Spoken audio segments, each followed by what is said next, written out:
কেমন আছেন সবাই? আশা করি ভালো আছেন। আজকে আবার চলে আসলাম একটা নতুন ভিডিও নিয়ে আপনাদের কাছে।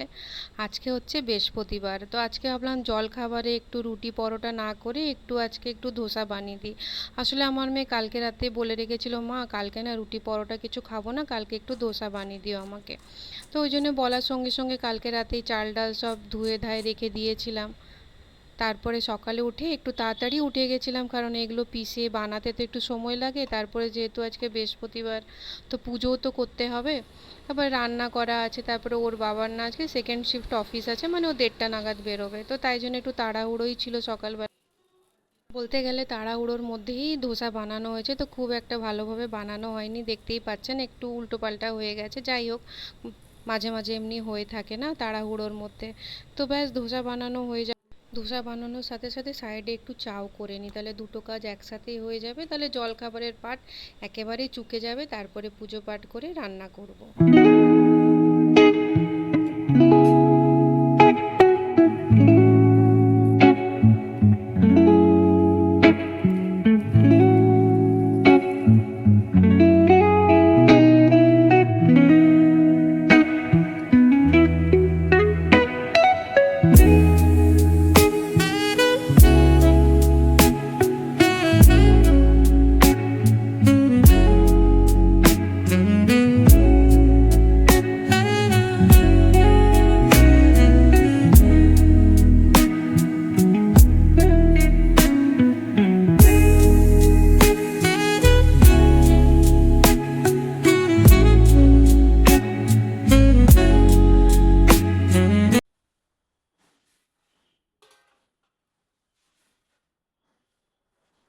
মা লক্ষ্মীর পুজো আমাদের প্রত্যেকটা বাঙালির বাড়িতে ছোট বড়োভাবে প্রত্যেক বৃহস্পতিবার হয়ে থাকে, তাই না?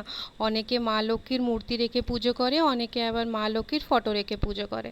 তো আমি ছোটোবেলা থেকে আমার ঠাকুমাকেও দেখেছি মায়ের এমনি ফটো দিয়ে পুজো করতে, আমার মাকেও দেখেছি মায়ের এমনি ফটো দিয়ে পুজো করতে, আর আমার শাশুড়ি মাকেও দেখেছি। তো তাই জন্য আমাদের বাড়িতে মা লক্ষ্মীর ফটোই আছে। বৃহস্পতিবারের দিন আসলে সব কিছু ভালো করে পুরো উপর থেকে নিচ অবধি নিট অ্যান্ড ক্লিন করে আমরা মা লক্ষ্মীর পুজো করে থাকি। ওই জন্যেই বলতে গেলে সেই দিন একটু তাড়াহুড়ো থাকি। বাকি বাদ দিন তো আমার শাশুড়ি মায়ে পুজো করে নেয়, তো ওই জন্য হড়বড়ি কিছু থাকে না। তো যাই হোক, আজকে পুজো করার পর না একটু আলু পোস্ত করেছি, যেহেতু আজকে নিরামিষ। তো ওই জন্য আলুটাকে আজকে না আমি আগে একটু প্রেসারে সিদ্ধ করে নিয়েছি, এতে না তাড়াতাড়ি হয়ে যায়। আর প্রেসারে সিদ্ধ করার পরে আজকে পেঁয়াজ দিয়েছি, একটু টমেটো দিয়েছি, দিয়ে সেদ্ধ আলুটা ঢেলে একটু নাড়াচাড়া করে নিয়েছি, ব্যাস আজকে আলু পোস্ত হয়ে গেছে। পরে আর দুপুরে খাওয়া দাওয়া শুরু করব। আজকে না আমি ভাবলাম বাটিতে বেশ একটু ভাত নিয়ে ওই প্লেটের মধ্যে ঢাললে যে গোল মতো হয়ে যায়, ওটাকে কি বলে জানি না, ভাবলাম অমনিভাবে আজকে ভাতটাকে একটু প্লেটের মতো ঢালবো। কিন্তু কে জানে যখনই আমি থালার মধ্যে অমনি করে বাটিতে করে ভাত ঢালি না, ভাতটা আমার না দেখি একদিক দিয়ে ভেঙে যায়। ভেঙে গেলে না কেমন ভালো লাগে না, দেখুন কেমন, আপনারা বুঝতে পারছেন ভাতটা কেমনি সাইড দিয়ে ভেঙে গেছে। অনেকবার চেষ্টা করেছি কিন্তু হয়নি। যাই হোক, তো আজকে আলু পোস্ত, কুঁদরি ভাজা, ডাল হয়েছিল, আজকে এই রান্না। এখন বিকেল প্রায় বাজে আপনার 7টা, বিকেল তো বললে চলবে না, সন্ধে।